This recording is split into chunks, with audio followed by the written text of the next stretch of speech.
अस्सलाम वालेकुम। कैसे हैं आप सब। आज हमारा व्लॉग जो है किचन से शुरू हो रहा है और किचन में घुसते ही जो है ज़रूरी काम याद आ जाते हैं हमें। तो सबसे पहले तो यह है कि मैंने 2-3 दिन पहले मक्खन बनाया था जो कि बच्चे खाते ही नहीं है। थोड़ा सा बस इस्तेमाल हुआ और बाकी सारा मक्खन जो है हमेशा ऐसे ही बच जाता है। ज़्यादा से ज़्यादा जो 2 चम्मच जो है फ्रेश होता है तो 2 चम्मच इस्तेमाल हो जाता है। या तो उसके सैंडविच बनते हैं या कभी कोई शौक हो तो पराठे पर लगा लेता है, वरना इसके अलावा मक्खन जो है ना ऐसे ज़ाया होता रहता है। तो फिर मैं ऐसा करती हूँ कि मक्खन को जो है ना थोड़ा थोड़ा करके फ्रीज़ कर लेती हूँ। जब थोड़ा ज़्यादा इकट्ठा हो जाता है फिर उसका मैं देसी घी बना लेती हूँ। तो ये अभी तो मक्खन बिल्कुल ताज़ा है, तो ये मैं इसको डालूँगी पैन में, क्योंकि मैंने इसको पहले से ही चूल्हे पर रख दिया था। पैन को ज़रा गर्म हुआ हुआ है ये जो बर्तन है मेरा, तो इसलिए मैं अब इसमें ये मक्खन डाल दूँगी और इसको जो है ना घी बनाते हैं। आज आप भी देखें कि मैं घी कैसे बनाती हूँ। निकल भी आओ, ये तो फंस ही गया है, इसको ज़रा थोड़ा मेहनत करनी पड़ेगी, सख्त हो गया ना, सर्दी है। तो ये जो है बर्तन मेरा गर्म था, मैंने चूल्हे पर रखा हुआ था, तो वहाँ कैमरा सेट नहीं हो रहा था, इसलिए मैंने यहाँ रख के मैंने कहा चलो आपको सही तरह से दिखाती हूँ कि मक्खन जो है बनाना कितना आसान है। तो आगे तो रमज़ान आ रहा है, तो रमज़ान में जो है पराठे कोशिश में यही करूँगी कि देसी घी से ही बने, ताकि थोड़ा सा एनर्जी आती रहे। और ये मेरे पास जो सा दूसरा घी मक्खन है, ये मैंने ना पिछली दफ़ा बच गया था, तो मैंने इसको फ्रीज़र में रख दिया था, क्योंकि फ्रिज में पड़ा रहेगा तो वो ख़राब हो जाएगा, खट्टा हो जाएगा, उसमें से स्मेल आने लग जाएगी। तो इसलिए मैं ना उसको फ्रीज़र में रख देती हूँ। किसी भी बैग जो शॉपर वगैरह होता है ना, ब्रेड का जो होता है, उसमें डाल के तो उसको फ्रीज़ कर देती हूँ। तो ना तो ये ख़राब होता है, ना इसकी स्मेल ख़राब होती है, ना ये खट्टा होता है, बिल्कुल सही फ्रेश जैसा ही रहता है। तो मैंने इसको डाल के दोनों को इसके चूल्हे पे रख दिया। तो ये अब थोड़ी देर में जो है ना इसका बेहतरीन सा घी बन के तैयार हो जाएगा, जो मैं आपको साथ साथ दिखाती रहूँगी।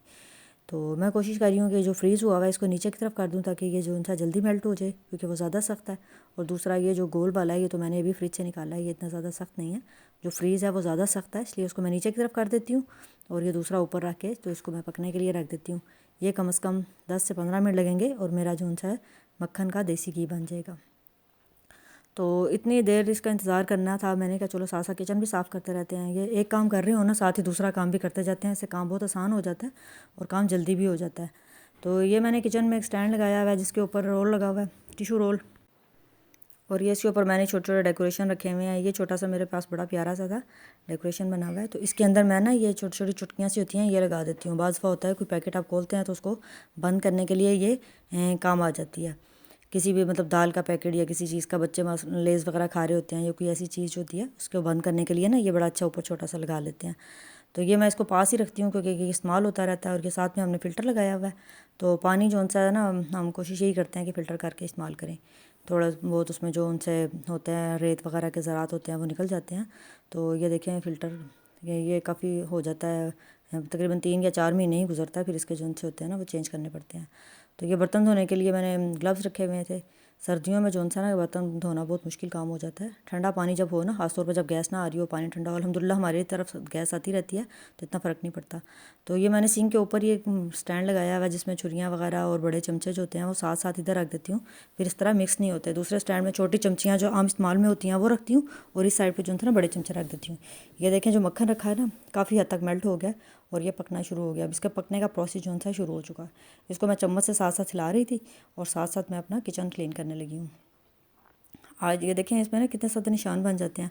हालांकि किचन में हुड लगा हुआ है, उसके बावजूद जो है इसमें काफ़ी ऑयल के निशान बनते रहते हैं। कोई डार्क कलर है ना, ब्लैक कलर, तो ये ज़्यादा जल्दी ही नज़र आता है गंदा हुआ हुआ, इसलिए इसको ना कुछ कुछ अरसे बाद साफ़ करना ज़रूरी हो जाता है। तो ये मैंने बड़ा अच्छा सा क्लींजर रखा हुआ है, तो मैं इसके साथ इसको स्प्रे करती हूँ और नरम से सॉफ्ट से कपड़े के साथ ना उसको मैं साफ़ करती रहती हूँ, तो ये बड़ी जल्दी आराम से साफ़ हो जाता है। तो बस मैं ना इस तरह करके सारों को थोड़ा थोड़ा स्प्रे करती जा रही थी और अच्छी तरह मल के ना साफ़ कपड़े से, नरम कपड़ा लेना है, बिल्कुल भी सॉफ्ट, जैसे बुनियान होती है, पुरानी बुनियान हो जाती है ना, उनका कलर येलो हो जाता है, तो वो फिर इस इस्तेमाल में रख ली जाती हैं। तो ये देखें कितना अच्छा चमकदार से बिल्कुल साफ़ हो जाएंगे, क्लीन हो जाएंगे सारे। इसमें जो उनसे ऑयल के निशान होते हैं और डस्ट वगैरह होती है, सारा कुछ जो होता है ना वो बिल्कुल साफ़ हो जाता है। ख़ास तौर पे पानी के निशान बहुत पड़ जाते हैं। बच्चे मतलब शेल्फ पे जब काम हो रहा होता है ना, तो ना चाहते हुए भी इस पे पानी थोड़ा बहुत ज़रूर गिर ही जाता है, जिसकी वजह से ना काफ़ी गंदे से निशान बन जाते हैं। किचन ऐसी जगह है ना जिसको साफ़ करते रहें तो ही ये साफ़ रहता है। अगर उसको कुछ दिन के लिए भी साफ़ करना छोड़ देना तो ये बहुत गंदा हो जाता है। इसलिए हाथ के हाथ इसको साफ़ करते हैं। जितनी देर में मक्खन बनता जाएगा और साथ में जो उनसा किचन के कैबिनेट्स हैं वो मैं इनको साफ़ करती जाऊँगी और ये सारे इंशाल्लाह साफ़ हो जाएंगे। तो बस मैं अभी कर रही हूँ। तो पहले नीचे वाले मैंने सारे कर लिया, देखेंगे साफ़ हो गए हैं। तो अब इसके बाद ऊपर वाले जो कैबिनेट्स हैं इनकी बारी है। तो पहले हमारे किचन में जो था ना लाइट कलर के कैबिनेट्स लगे हुए थे, फिर मैंने किचन को सेट करवाया तो ये हमारी फ्रिज के साथ मैच हो रहे थे। फिर हमने जो है ब्लैक कलर के लगवा लिए। ये देखिए आपको नज़र आ ही रहे होंगे कितने अच्छे निशान पड़े हुए हैं। हाँ वो सारे ये जो है ना अभी मैं ये क्लींजर की मदद से करूँगी, सारे बिल्कुल साफ़ नीट हो जाएंगे, बिल्कुल न्यू की तरह हो जाएंगे। तो ये वाला कैबिनेट बहुत ऊंचा है, इससे खुल जाए तो बंद नहीं होता। मेरा तो बिल्कुल हाथ ही नहीं पहुँचता उस साइड पे। तो फिर मैंने उसके साथ ना डोरी लगा दी है ताकि ये अगर ऊपर चला भी जाए तो मैं इसको डोरी की मदद से खींचती हूँ और नीचे आ जाता है। ये कैबिनेट जो से ना ऊपर वाले बहुत ही ऊंचे हैं, तो ये अगर खुल जाए ना तो वाकई बंद होना बहुत मुश्किल होते हैं। तो ये किचन में खुद भी लगा हुआ है जिसकी सफाई करना भी बहुत मुश्किल काम हो जाता है। तो ये बाकी किचन तो क्लीन करता रहता है, लेकिन जब ये खुद गंदा होता है ना फिर उसको साफ़ करना भी काफ़ी मेहनत तलब काम होता है। इसके नीचे जो उनसी जालियाँ लगी हुई हैं ना वो साफ़ करना मुश्किल है। तो ये टच सिस्टम होता है, बस इसको टच करें, ये इस हैंड से ऐसे करें ना, सेंसर लगा हुआ है इसमें, तो ये जल्दी से ऑन हो जाता है। तो ये जो जिसके अंदर जालियाँ ना डबल जाली लगी हुई है तो ये काफ़ी गंदी हो जाती हैं। इसमें क्लीन का ऑप्शन है तो सही, लेकिन उसके बावजूद इसको जो है ना साफ़ करना पड़ता है। तो ये देखें साफ़ करते करते मेरा जो मक्खन रखा था मैंने ये भी काफ़ी हद तक पक रहा है और साफ़ हो रहा है, तैयार हो रहा है। तो बस ये किचन की चल रही है, क्लीनिंग चल रही है। किचन में हमने स्लीपर भी रखे हुए हैं क्योंकि बाहर के स्लीपर बाहर ही उतार के आते हैं। किचन में मैंने 2 स्लीपर रखे हुए हैं ताकि एक तो मैंने पहनना होता है, इसके अलावा कोई साथ में मेरे किचन में आता है तो उसको पहनना होता है। तो इसलिए किचन में एक स्लीपर भी पड़ा हुआ है। तो मेरे साथ कोई बच्चा आ जाता है, अपना मतलब काम करना होता है, किसी ने पानी पीना होता है, इस तरह किचन में चक्कर लगता ही रहता है, तो इसलिए साथ में वो भी रखा हुआ है। तो ये देखें जो ऊपर वाले कैबिनेट्स कौन से हैं, अब इनकी बारी आ गई है। बस मैं एक में एक कैबिनेट को स्प्रे करती जा रही हूँ और इसको नरम कपड़े से अच्छी तरह मल के साफ़ कर रही हूँ। उसके साथ साथ हैंडल भी साफ़ करते जाते हैं तो वो भी बहुत अच्छे साफ़ हो जाते हैं, वरना इन पे बड़े बुरे निशान पड़ जाते हैं। जहाँ पे हैंडल के नीचे वाली जगह होती है ना, यहाँ तो ख़ास तौर पे हाथ लगता है ना, यहाँ ज़्यादा जो सा है ना निशान पड़ जाते हैं। तो इसलिए मैं यहाँ थोड़ी सी जगह पर अलग से स्प्रे करके तो अच्छी तरह से उसको साफ़ करी हूँ। तो ये बहुत ही अच्छा क्लिनज़र है, बहुत अच्छा इससे साफ़ हो जाता है। अगर ये आपके पास नहीं है तो इसका कोई मसला नहीं है, पानी के अंदर वो मीठा सोडा डालें और वाइट विनीगर जो होता है सफ़ेद सिरका, तो वो डाल के भी ये बनाया जा सकता है। तो ये बनाया था इसलिए आसान था, मैंने कहा चलो ये ले लेते हैं। तो ये देखें जी काम करते करते मेरे कैबिनेट्स भी साफ़ हो गए हैं और मक्खन से घी भी बन गया। देखिए कितना अच्छा घी बन गया। तो मैंने अब चूल्हा इसका बंद कर दिया। अब इसको हम भुन के तो उसमें डाल लेते हैं किसी बर्तन में। तो घर में इस तरह मक्खन को ज़ाया करने के बजाय, मलाई ज़ाया करने के बजाय हम इतना कुछ बना सकते हैं। तो ये इतना अच्छा सा घी बन गया। मेरी ये पोनी थी बड़ी अच्छी प्यारी सी, इसका हैंडल टूट गया तो इसलिए इस्तेमाल में नहीं होती, तो मैं फिर ऐसे के कामों में लिए इसको रख दिया। तो ये मैं इसको पोनी की मदद से भून रही हूँ और ये माशाल्लाह देखें जी हमारा कितना सारा घी निकल के तैयार हो गया। ये मेरे पास एक छोटा सा डोल था बड़ा प्यारा सा, तो इसमें मैंने शहद ख़रीदा था। पठान के बच्चे होते हैं ना, वो शहद बेच रहे थे, तो उनसे मैंने शहद लिया था। ये 2 डोल लिए थे, बड़े खूबसूरत छोटे छोटे से मिल्क कैन बने हुए हैं। तो फिर मैंने ना इस तरह के कामों के लिए इसको रख दिया कि इसमें दूध बाज़ दफ़ा होता है ज़ायद हो जाता है, बच जाता है, तो एक डोल जो सा छोटा सा मिल्क कैन उसमें दूध डाल के फ्रिज पे रख देती हूँ और ये दूसरा जो सा ये घी के लिए रखा हुआ है। जब घी बनाती हूँ तो फिर मैं इसमें डाल देती हूँ। ये है भी बड़ा अच्छा खूबसूरत सा छोटा सा पड़ा हुआ भी प्यारा लगता है। तो ये देखें माशाल्लाह कितना ज़्यादा घी बन गया, तकरीबन के 1.5 पाव के करीब तो घी निकल ही आया।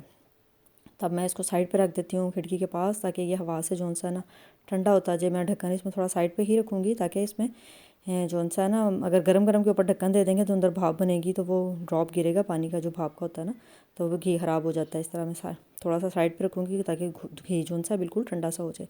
लेकिन जी आज इतना खूबसूरत मौसम था, मैं ऊपर छत पर आ गई।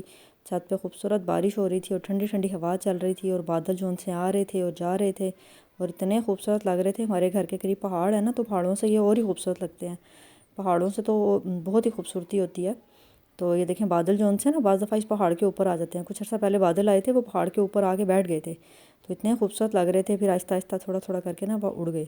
तो ये देखें खूबसूरत सी बारिश, हल्की हल्की बारिश जो है ना मुसलसल हो रही है। मेरे ख्याल ये सारे पाकिस्तान में ही हो रही है। तो ये अल्लाह ताला बस रहमत की बारिश करें और कोई भी नुकसान किसी को ना हो। हमारी साइड पे तो ओले भी थोड़े थोड़े से पड़े थे, तो बस अल्लाह का शुक्र है कि ओलों से जौन सा ना मेरे पौधों की काफ़ी ज़्यादा बचत हो गई, वरना ओले तो जौन सा ना बहुत ज़्यादा तबाही डालते हैं। अल्लाह ताला बस रहमत की बारिश करते हैं और ये बारिश जौन सी है बाई से जो है ना रहमत हो और बाई से सुकून हो सबके लिए, और किसी भी फसल को, किसी भी पौधे को, किसी भी चीज़ को, जानवर को नुकसान ना हो। दुबई में जैसे पिछले दिनों बाद हुआ है तो बहुत ज़्यादा नुकसान हो गया है।